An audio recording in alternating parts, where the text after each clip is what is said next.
You ask Tiger to solve. This deals with linear equations with one unknown. The final result is a equals 7. Let's solve it step by step. Simplify the expression. Group like terms. Combine like terms. Group all a terms on the left side of the equation. Subtract a from both sides. Group like terms.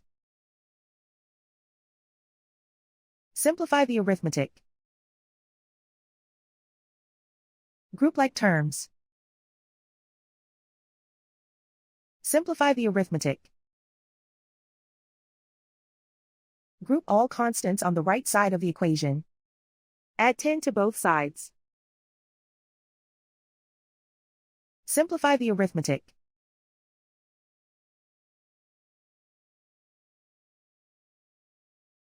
Isolate the a.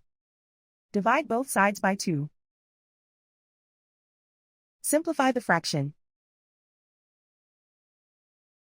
Find the greatest common factor of the numerator and denominator. Factor out and cancel the greatest common factor.